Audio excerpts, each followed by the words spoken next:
Mon œil a vu mes oreilles. Dieu nous sauve. Oh non. Qu'est-ce que c'est? Pourquoi es-tu de retour à ce moment-là? Je m'attends à ce que vous soyez sur le marché. Cher, vous ne croiriez pas que des hommes armés inconnus sont entrés sur le marché et ont commencé à tirer avec des armes à feu, et devant ma présence, ils ont abattu 6 personnes. En fait, j'ai réussi à m'échapper. Dieu, aie pitié de tes enfants, ça devient vraiment incontrôlable. Mais, chérie, que se passe-t-il réellement dans ce monde? Pourquoi toutes ces atrocités ont-elles lieu? Est-ce la grande tribulation? Et si oui, pourquoi la vivons-nous? Ma chère, ce n'est pas le cas, nous sommes à la toute fin des temps, tout ce que vous voyez se produire indique que l'enlèvement aura bientôt lieu. C'est à ce stade que nous en sommes actuellement, le tout dernier moment. 2 Timothée, 3, versets 1 à 5. Mais sachez que dans les derniers jours, des temps difficiles viendront, car les hommes seront amis d'eux-mêmes, amis de l'argent, vantards, orgueilleux, blasphémateurs, désobéissants à leurs parents, ingrats, impies.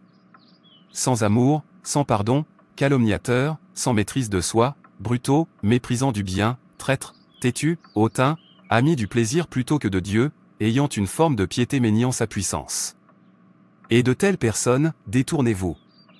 C'est le moment où nous attendons maintenant l'enlèvement, une fois l'enlèvement effectué, alors la grande tribulation. À ce moment-là, Dieu déversera sa colère sur la terre. Cette fois, chaque âme vivante sur terre pleurera et se lamentera. C'est une période terrible et tout vrai chrétien devrait courir pour s'échapper. Matthieu 24, verset 21. Car alors il y aura une grande tribulation, telle qu'il n'y en a pas eu depuis le commencement du monde jusqu'à présent, et qu'il n'y en aura jamais. Un jour d'obscurité et d'obscurité, un jour de nuages et d'obscurité. Comme l'aube s'étendant sur les montagnes, une grande et forte armée apparaît, telle qu'il n'y en a jamais eu autrefois et qu'il n'y en aura jamais dans les siècles à venir. Joël 2, verset 2. La grande tribulation concerne tous ceux qui vivent sous la surface de la terre. Pour certaines personnes, la situation n'est pas la même qu'aujourd'hui. La tribulation sera une période de grande difficulté pour les méchants. Ce sera aussi une période de grande persécution pour ceux qui ne seront pas enlevés. Et ceux qui refusent de prendre la marque de 666, et les 2 oliviers. Apocalypse 11 versets 3 à 6. Et je nommerai mes 2 témoins, et ils prophétiseront pendant 1260 jours, vêtus de sacs. Ce sont les 2 oliviers et les 2 chandeliers, et ils se tiennent devant le Seigneur de la terre. Si quelqu'un essaie de leur faire du mal, du feu sort de leur bouche et dévore leurs ennemis. C'est ainsi que quiconque veut leur faire du mal doit mourir. Ils ont le pouvoir de fermer les cieux afin qu'il ne pleuve pas pendant le temps qu'ils prophétisent, et ils ont le pouvoir de changer les eaux en sang et de frapper la terre de toutes sortes de fléaux aussi souvent qu'ils le souhaitent. Une grande tribulation est donc un moment auquel nous prions tous pour échapper, car ce sera un moment terrible, où la grâce de Dieu sera saisie, où vous pourrez acheter ou vendre sans la marque de 666, où la terre sera couverte de ténèbres, quand l'air sera saisi et l'eau se changera en sang. Apocalypse 6 verset 16. Ils crièrent aux montagnes et aux rochers, tombez sur nous et cachez-nous de la face de celui qui est assis sur le trône et de la colère de l'agneau. Ce sera vraiment terrible. Pour l'instant, nous profitons encore du dernier moment de la grâce de Dieu, selon les signes de la fin des temps qui nous sont donnés dans Matthieu 24. Nous sommes au dernier moment. Et rappelez-vous, la grande tribulation n'aura lieu qu'une fois l'enlèvement effectué. 1 Thessaloniciens 4, versets 16 à 17. Car le Seigneur lui-même descendra du ciel, avec un commandement fort, avec la voix de l'archange et avec l'appel de la trompette de Dieu, et les morts en Christ ressusciteront premièrement. Après cela, nous qui sommes encore en vie et qui restons, serons enlevés avec eux dans les nuées pour rencontrer le Seigneur dans les airs. Et ainsi nous serons avec le Seigneur pour toujours. Matthieu 24 versets 37 à 42. Comme il en était du temps de Noé, ainsi en sera-t-il à la venue du Fils de l'homme. Car avant le déluge, les gens mangeaient et buvaient, se mariaient et donnaient en mariage, jusqu'au jour où Noé entra dans l'arche, et ils ne savaient rien de ce qui allait arriver jusqu'à ce que le déluge vienne et les emporte tous. Il en sera ainsi à la venue du Fils de l'homme. 2 hommes seront sur le terrain, l'un sera pris et l'autre laissé. 2 femmes broyeront avec un moulin à main, l'un sera pris et l'autre laissé. Veillez donc, car vous ne savez pas quel jour votre Seigneur viendra. Ces versets bibliques parlent de l'enlèvement. À ce moment-là, les saints rencontreront le Seigneur dans les airs. Si Dieu peut sauver Noé à son époque, sans se soucier du fait qu'il ne s'agit que de lui et de sa famille, il fera de même dans cette génération. Si Dieu peut sauver l'eau à son époque, il fera de même dans cette génération. L'enlèvement doit avoir lieu avant une grande tribulation, Dieu l'a déjà fait et il le fera encore.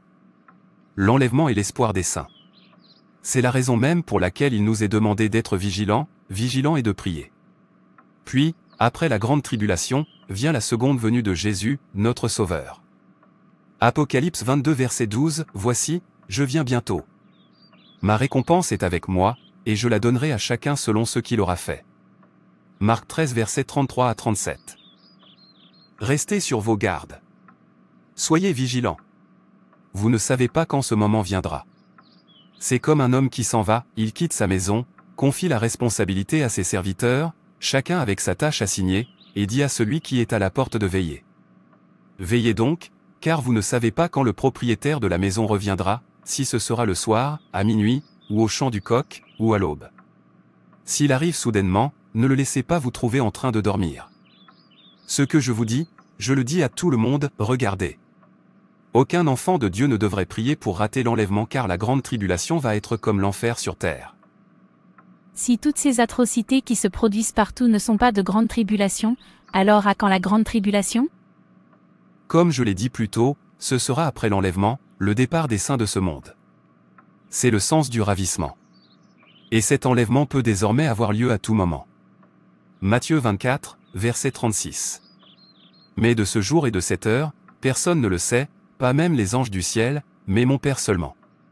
De grandes tribulations toucheront alors tous ceux qui sont sur terre, petits et grands. C'est pourquoi Jésus nous a avertis de nous préparer afin d'échapper à la colère de Dieu à venir, qui est la grande tribulation. Et si nous ne nous sommes pas repentis, nous devrions nous repentir afin d'échapper au temps terrible à venir. Apocalypse 2, verset 22. Voici, je la jetterai sur un lit de maladie, et ceux qui commettent adultère avec elle dans une grande tribulation, à moins qu'ils ne se repentent de ses actes.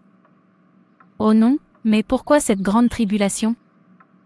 Deuxièmement, Thessaloniciens 2 versets 1 à 4. Maintenant, frères, concernant la venue de notre Seigneur Jésus-Christ et notre rassemblement auprès de lui, nous vous demandons de ne pas être bientôt ébranlés ou troublés, ni par l'esprit, ni par la parole, ni par l'être, comme si elle venait de nous, comme si le jour du Christ était venu. Que personne ne vous trompe par quelque moyen que ce soit, car ce jour n'arrivera pas à moins que l'apostasie ne vienne d'abord et que l'homme de péché ne soit révélé, le fils de perdition, qui s'oppose et s'élève au-dessus de tout ce qu'on appelle Dieu ou de tout ce qui est adoré, de sorte qu'il siège comme Dieu dans le temple de Dieu, se montrant qu'il est Dieu. Le fils de la perdition ici est l'Antéchrist, et quand vous regardez autour de vous, ses agents sont partout, et c'est pourquoi beaucoup de mal se produit dans le monde aujourd'hui. Beaucoup de gens sont tombés et ont choisi le mal plutôt que le bien. Comme vous pouvez le constater, cela se produit partout dans le monde. Les actes maléfiques sont désormais considérés et célébrés comme une réussite. Seuls quelques-uns aiment encore Dieu et obéissent à ses commandements, d'autres aiment le mal et le loup. Et lorsque cet Antichrist sera pleinement révélé, beaucoup de gens abandonneront Dieu et l'adoreront, ce qu'ils ont déjà commencé à faire. La femme a commencé à épouser une femme, l'homme a commencé à épouser un homme et les humains ont commencé à épouser des animaux.